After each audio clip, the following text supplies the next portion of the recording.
Allez. Bon. Une, Dos, tres, cuatro, clap. Moi, je suis venu avec le livre que je suis en train de lire. Et voilà. Et alors, c'est un livre qui s'appelle « Tu dois changer ta vie ».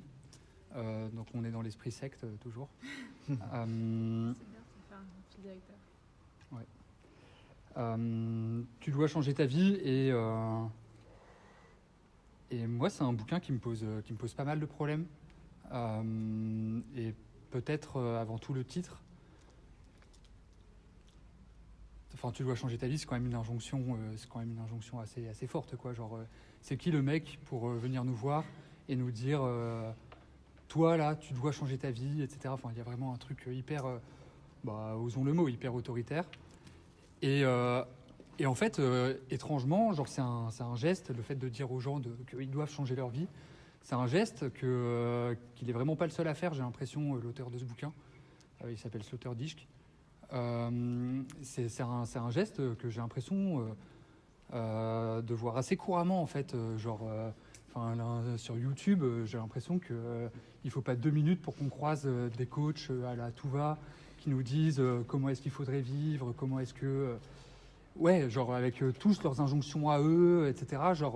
On a plein de coachs en permanence qui se proposent à nous avec leurs conseils. Et voilà, c'est la fameuse vogue du développement personnel, etc. quoi. Mais ce qui est intéressant, là, du coup, c'est que généralement, on observe de la part des philosophes un espèce de mépris pour ces choses-là, un espèce de mépris pour les trucs de développement personnel, ça serait des trucs ça serait quoi d'ailleurs ? J'en sais rien. En tout cas, les philosophes méprisent le développement personnel. Waouh. Et là, on a un philosophe qui presque assume le côté développement personnel, avec ce titre. Et franchement, puisqu'on a commencé par le titre, on va montrer toute la couverture. Simplement un mot. C'est un mec, Sloterdijk, qui a son premier texte. C'est un texte qui s'appelle Critique de la raison cynique et qui porte justement sur le cynisme antique, etc.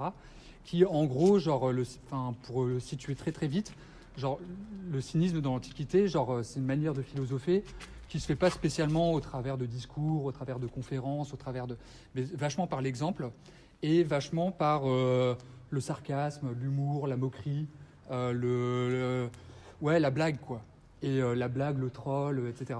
Et Sloterdijk, il a avant tout bossé là-dessus. Il a avant tout bossé sur les cyniques, sur les mecs qui faisaient ça, quoi. Et moi, je me suis demandé, en voyant la couverture, si en fait Sloterdijk, en écrivant ce bouquin-là, il nous trollait pas. Il faisait pas le cynique, il faisait pas une espèce de blague, parce que il nous dit tu dois changer ta vie, et bon, vas-y, allez, c'est quand même rigolo. Enfin, je sais pas, moi ça m'a fait marrer. Le mec, il met tu dois changer ta vie en mettant sa tête comme ça. Bon, après c'est l'éditeur et tout, on est d'accord. Mais quand même, il y a quand même un truc de tu dois changer ta vie, il nous regarde dans le blanc des yeux comme ça, le mec se prend pour un gourou. Il surjoue tellement le côté gourou que c'est à se demander, est-ce qu'il est dupe de ce qu'il est en train de faire ? Ou est-ce que lui, ça le fait doucement rigoler et il dit, dans cette ambiance générale où on nous dit, il faut aussi agir comme ci, comme ça, faire ci, faire ça, ne pas faire ci, ne pas faire ça. Et moi, je vais faire la même chose, sauf que je le fais avec une espèce de pensée de derrière qui fait que moi, je ne serai pas dupe et en fait, je me moquerai un peu de tout le monde, quoi. Je me suis un peu posé la question de savoir s'il faisait pas ça parce que parfois, le réel est tellement gros que tellement drôle que c'est à se demander si c'est pas une blague. Il n'est pas eu quand, son livre ? Il me semble, en Allemagne, je crois que c'est 2009. Attends, je crois que c'est traduction 2011. Et Allemagne 2009. Ouais.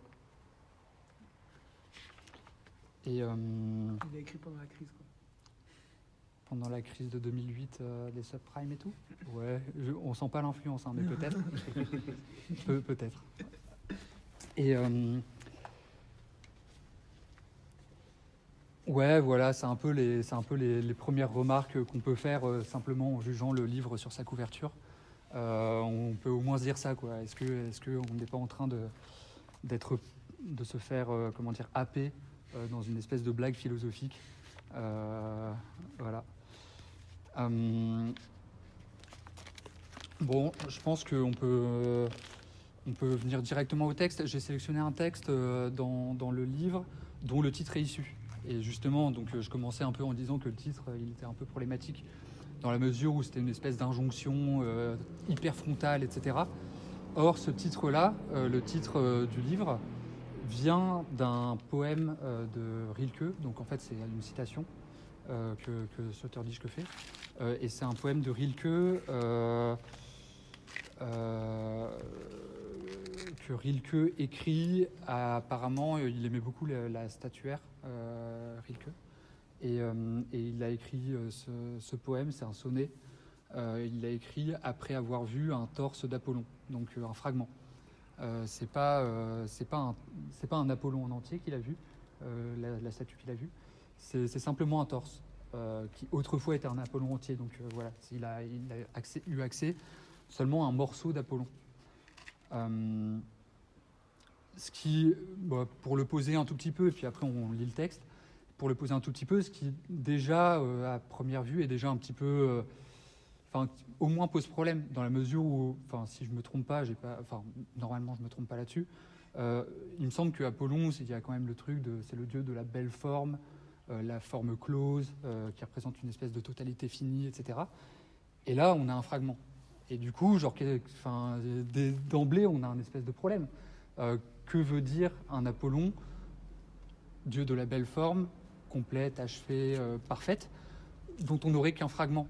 C'est une perfection clairement travaillée dès l'abord par une imperfection initiale, quoi. Donc voilà. Donc simplement, je trouve que c'est quand même une dimension un peu centrale, quoi.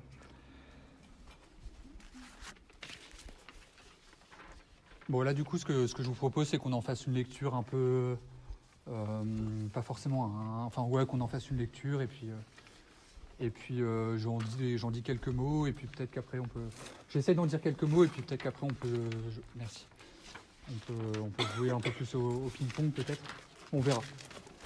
Je me lance. Donc, torse archaïque d'Apollon. Nous n'avons pas connu sa tête prodigieuse où les pupilles mûrissaient. Mais son torse encore, lui, ainsi qu'un candélabre, dans lequel son regard, brillé vers l'intérieur, se fixe et étincelle. Sinon, tu ne serais ébloui par la poupe du sein et la légère volte des reins ne serait parcourue du sourire qui s'en va vers ce centre où s'érigea le sexe. Et la pierre, sinon, écourtée, déformée, serait soumise sous le linteau diaphane des épaules et ne scintillerait comme fourrure fauve, ni ne déborderait de toutes ses limites comme une étoile. Car il n'y ait de point qui ne te voient, tu dois changer ta vie.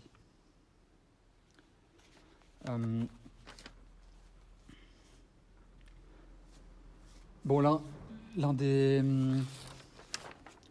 Bon, clairement, moi, en première lecture, il paraît que c'est ce qu'on retient généralement de ce poème, les deux derniers vers, encore plutôt le un vers et demi dernier, le dernier vers et demi. Généralement, il paraît que c'est ce qu'on retient, car il n'y ait de point qui ne te voit, tu dois changer ta vie. Clairement, moi, je trouve que dans le poème, je trouve que ça fait vraiment fin en queue de poisson. Ce tu dois changer ta vie, hyper qui tombe là comme ça à la fin. Après, hyper brutal et saccadé après des phrases qui n'en finissent plus. Il y a comme une dissonance, je trouve, entre le poème lui-même, donc qui propose une description d'Apollon, de ce torse d'Apollon. Il y a comme une dissonance entre la description, même rythmique, quoi, entre la description du torse et les deux derniers vers, quoi, qui sont apparemment, du coup, la conclusion que Rilke tire à la vue de ce poème, c'est sa conclusion théorique, quoi, théorique et existentielle, qui suit une expérience esthétique. Et du coup, en tout cas, dans ce poème, on a il y a plein de moments, mais on pourrait dire qu'on aurait presque un gros bloc et une petite chute, avec un gros bloc esthétique, quoi, de expérience esthétique, exploration de ce torse, et une conclusion, on va dire, existentielle ou éthique, lapidaire. Voilà. Du coup, peut-être qu'on pourrait presque avoir le choix. On pourrait presque avoir le choix entre la philosophie et la littérature. soit on se mettrait à commenter la chute, soit on se mettrait à commenter le processus, l'expérience esthétique, ou peut-être qu'on peut faire le pari que il n'y a pas tant de dissonance que ça, mais que de l'esthétique à l'éthique, il y a une espèce de continuité, qu'on peut se sentir engagé sur un terrain éthique à partir d'une expérience esthétique. Et ouais, moi c'est une hypothèse que j'aime bien. Tirer de l'esthétique l'éthique de l'esthétique, parce que je trouve que c'est une hypothèse qui peut éventuellement permettre de se sortir de la dimension autoritaire dont on parlait au début à propos du tu dois changer ta vie. J'ai l'impression que si là on décrit une statue et que c'est à la vue d'une statue que on se sent engagé éthiquement à produire tel ou tel effet, c'est pas la même chose que s'il y a un mec qui vient nous voir et qui nous dit toi là tu dois changer ta vie parce que moi j'ai raison et toi t'as tort. Genre c'est pas, il y a pas. J'ai l'impression que on pourrait avoir une concurrence, et c'est peut-être là-dessus qu'on pourrait ouvrir même la description esthétique. Genre, on pourrait avoir une espèce de mise en concurrence entre le prêtre, qui lui viendrait nous donner des leçons éthiques à partir d'un horizon moral tranché. Donc, on pourrait avoir une différence entre le prêtre et l'idole. D'ailleurs, c'est peut-être par hasard si dans l'histoire, les prêtres ont eu tendance à pas trop aimer les idoles. Mais là clairement, l'idée, le mot est pas dedans. Hein. Le mot idole, il est pas dedans. Mais l'idée que je me suis fait en lisant ce poème, c'est qu'on avait affaire à une véritable idolâtrie de la part de Rilke. Rilke, donc idolâtrie, Rilke donc constitue cette statue en sujet d'adoration, quoi, donc en idole. Et là, clairement, genre, pour appuyer ça, il suffirait de regarder le vocabulaire. C'est presque, moi, j'ai trouvé ça presque kitsch, genre presque abusé. Genre, dès le premier vers, on a prodigieux, mais ensuite, genre le champ lexical de la lumière, genre c'est trop, genre c'est trop, genre lui étincelle. Candélabre. Ouais, candélabre. Après, candélabre, scintiller, étoile. Là, on est dans le cliché total, quoi. Genre, étoile. Enfin, le mec en fait vraiment des tonnes. Mais justement, tu dis candélabre. Genre, moi, il y a un truc qui m'a fait marrer. Bon, après, c'est avec la traduction française, donc je pense que Rilke n'avait pas anticipé ça. Mais on s'en fout. Et ce qui est marrant, c'est que dans candélabre, genre, il y a délabre. Ouais. Mais précisément, genre, ouais. C'est la description, elle est abusément kitsch, enfin abusément hyperbolique, emphatique, etc. Sauf que, c'est ce par quoi on a ouvert en disant que la statue, en fait, c'était un fragment, etc. Sauf qu'en fait, on a affaire à une ruine. Genre, il faudrait pas grand-chose pour considérer que cette statue-là, c'est un déchet et qu'on la mette à la poubelle. Sauf que lui, face à ce déchet, enfin, il va traiter ce déchet avec une espèce d'adoration, une adoration mystique, etc. Donc, donc il y a quelque chose qui travaille là comme ça entre perfection et imperfection, où peut-être ça fait tarte à la crème, mais on a l'impression quand même que l'imperfection participe d'une perfection plus grande. Il y a quand même un peu cette idée-là. J'ai l'impression qu'il y a quand même un peu cette idée-là, quoi. Et d'ailleurs, dans le franchement, je trouve, il y a toujours une espèce de réticence à commenter les métaphores de la lumière, parce que c'est ce qu'on disait, quoi. Genre, c'est tellement travaillé ces trucs-là qu'on a toujours l'impression de se situer dans un truc un peu cliché, mais quand même. On va quand même se risquer à ça. Genre, pour aller dans ce sens-là, candélabre, peut-être que je me gourre, mais j'ai l'impression que c'est un genre de lanterne, un candélabre. C'est une lumière assez frêle, en fait. Genre, c'est un chandelier. Ouais. Genre, c'est un chandelier, donc c'est une lumière quand même assez frêle. Genre, il y a de l'obscurité tout autour. Une étoile, pareil, genre cliché, une étoile, etc. Mais en fait, une étoile, c'est jamais qu'un micro-point baigné dans l'obscurité. Même le verbe luire aussi. Le verbe luire, ouais, j'avoue, j'avais pas noté, mais ouais, carrément. Luire, en fait, c'est pas une lumière. On a scintillé, mais. C'est une lumière qui est un clignotant, en général. Le scintille, ça veut dire que, que sa lumière varie, en tout cas. Ouais.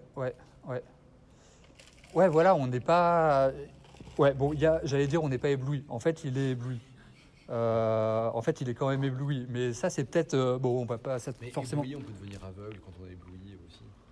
Donc du coup, il y a toujours l'idée d'obscurité quand même dans l'éblouissement. Si on J'avoue. tire ton hypothèse... J'avoue. Il ne regarde jamais le torse. Il est toujours à moitié ébloui par la lumière et à moitié mais il le voit jamais. En plus, précisément, ce qu'il décrit, c'est pas le torse. Il décrit tout le reste qui n'existe pas, Voilà, à part le torse. la sculpture absente. Ouais, de ouf. Ouais, grave. Grave. Bah, quand même. Genre, enfin, il décrit quand même un tout petit peu le torse. Oui. Genre, dans deuxième strophe, il y a quand même genre la poupe du sein, la légère volte des reins et là ça part en couille déjà, ne serait parcouru du sourire qui s'en va vers ce centre.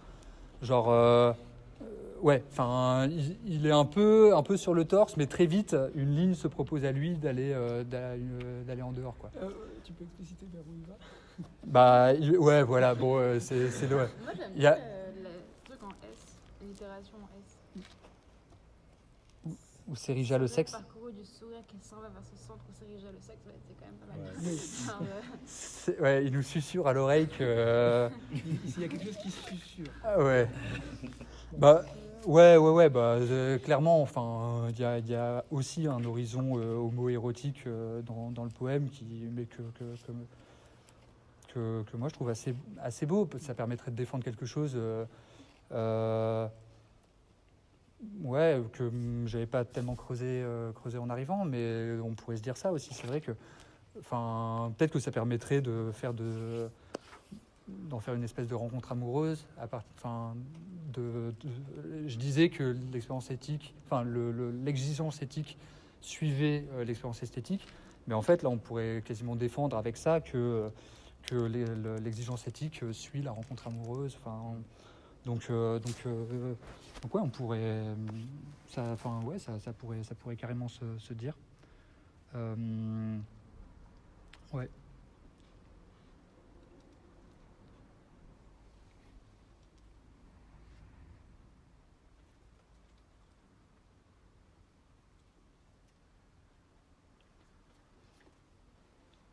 Donc la lumière scintillante, blafarde, pas très lumineuse, c'était là que tu as noté quand tu... Ouais. Mais juste un point, Ouais. enfin, Slaughtergy, donc il cite le texte et il va le commenter le texte, ou en fait il va juste utiliser le titre comme prétexte.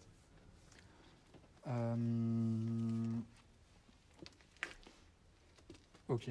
Lui, ce qui l'intéresse dans ce texte, dans ce poème, lui, ce qui l'intéresse dans ce poème, c'est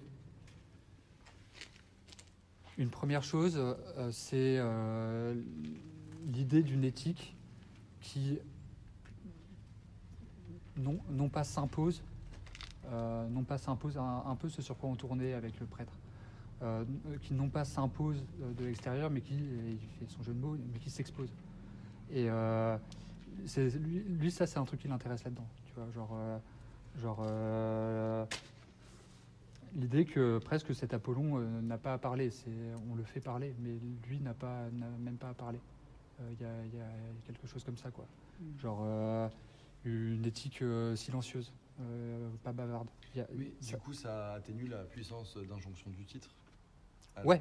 D'accord. Ouais, carrément. Genre là, ouais, carrément. Si on commande dans ce sens-là, ça vient modérer un peu ce qu'on disait à la base sur l'autorité, le caractère hyper autoritaire du titre, etc.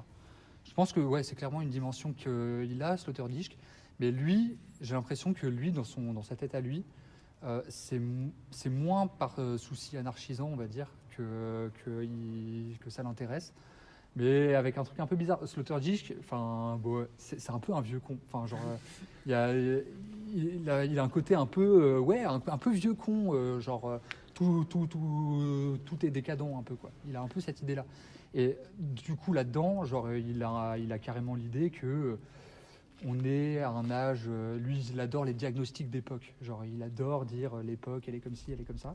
Et parmi ces diagnostics d'époque, c'est pas original. Il dit, on est dans une époque démocratique, où les choses ont été mises à l'horizontale et où du coup, genre, l'exigence a foutu le camp. Et lui, ce pourquoi ça l'intéresse, aussi ce truc-là, ce pourquoi il mobilise ça, mais bon, enfin, c'est quand même intéressant.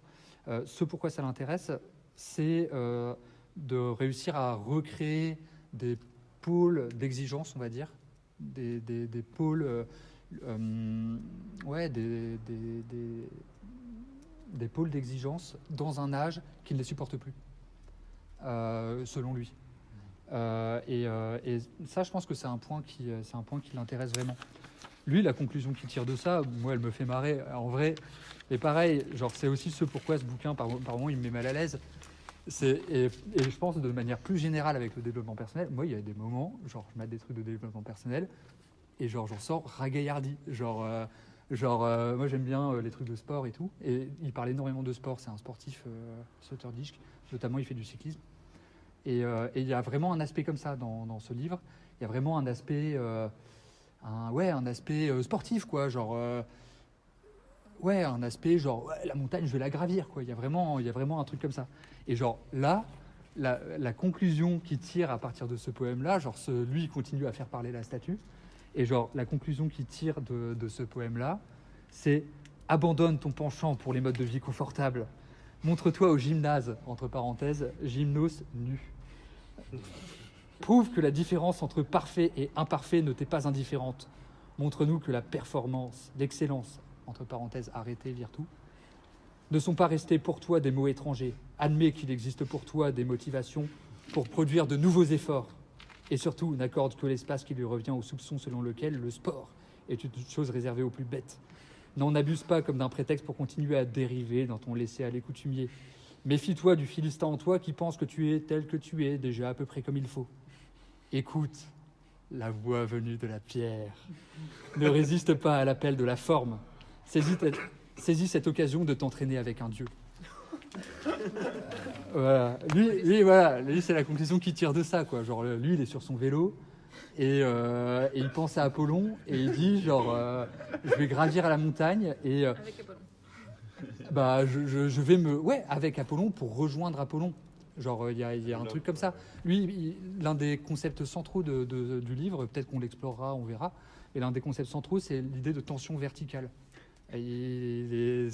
La tension verticale, pour lui, c'est l'éthique. Genre, tout ce qui tend vers le haut. Genre, il y a vraiment un truc comme ça. Et genre, c'est marrant. Genre, on voyait ton fond d'écran avec le voyageur qui regarde une mer de nuages. Ouais. Il y a quelque chose comme ça. Genre, il y a quelque chose de l'extase. En tout cas, dans le livre, genre, il y a l'éloge un peu partout de l'extase qu'on éprouve lorsqu'on est au sommet. Et du coup, là-dedans, il y a, ça relève d'un espèce d'héroïsme, d'héroïsme, quoi. Et lui, clairement, de ce poème, c'est le genre de conclusion qu'il vient tirer, quoi. Voilà. Mais justement, par rapport à ça, et peut-être qu'après, je sais pas, on peut... Bon, ça, on a déjà commencé à faire question, enfin, plutôt, on parle entre nous, quoi. Mais je trouve quand même que... Bon, peut-être que c'est ma lecture à moi pour justement, genre essayer de tempérer un peu ce côté purement héroïque qui a l'air d'être vraiment d'une limpidité fascisante. J'aime bien penser quand même que... Enfin voilà, c'était les remarques sur l'imperfection, etc. J'aime bien penser que l'héroïsme lui-même, genre là en l'occurrence Apollon lui-même, bon ok, c'est pas original de ma part, mais là Apollon lui-même, il est travaillé de l'intérieur par une espèce de négativité. Bon, le poème, il s'ouvre par une phrase négative. Apollon n'est jamais directement décrit, ou alors on se met à décrire autre chose. Et moi, il y a un passage que j'avais pas relevé, à la base, mais peut-être je l'avais pas relevé parce que je le trouvais vraiment, vraiment trop bizarre. Mais c'est troisième strophe, dernier vers, fourrure fauve, et ne scintirer comme fourrure fauve. Et franchement, une statue de marbre velu, c'est chelou. C'est vraiment bizarre. Et en fait, genre... Ouais, c'est vraiment très bizarre. On voit l'idée avec...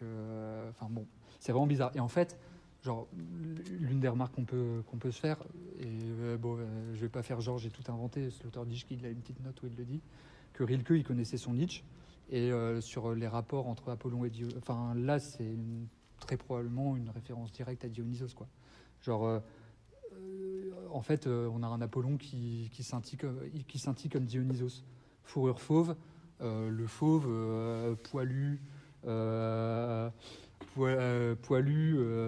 qui déborde. Ouais, on n'a pas commenté le vers suivant, mais comme fourrure fauve, et ne scintiller comme fourrure fauve. Donc scintiller, c'est plutôt l'univers apollinien.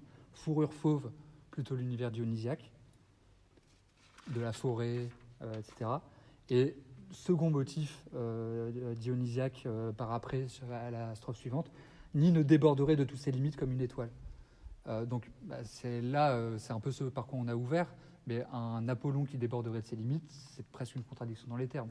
Normalement, un Apollon, ça déborde pas comme ça. C'est Dionysos qui est dans l'excès, dans l'ivresse, dans le débordement, etc.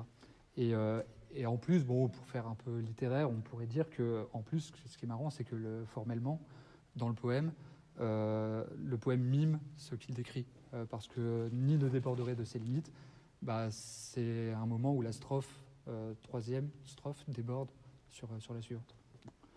Mais voilà. Ouais, du coup, pour sortir un peu de cette dimension diaphane, genre trop diaphane, genre trop directement héroïque, trop limpide, on pourrait essayer d'appuyer un peu ce truc-là sur cette espèce de travail du négatif à l'intérieur du héros, ou à l'intérieur en l'occurrence de Apollon, ce qui permet un héroïsme, de rendre l'héroïsme peut-être un petit peu plus complexe que les romans, que vraiment le pur roman de chevalerie. Et encore, je cracherai pas sur le roman de chevalerie. Probablement que ça serait marrant aussi de refaire des lectures des romans de chevalerie dont on se fait l'image de pur héros, de cette manière-là, en regardant le double maléfique des héros. Bon, voilà. Voilà, bon, il y a quand même peut-être un dernier point que je peux noter rapidement sans forcément en faire un relevé exhaustif et tout, c'est le motif du regard qui est extrêmement présent dans le texte, qui parcourt vraiment tout le texte,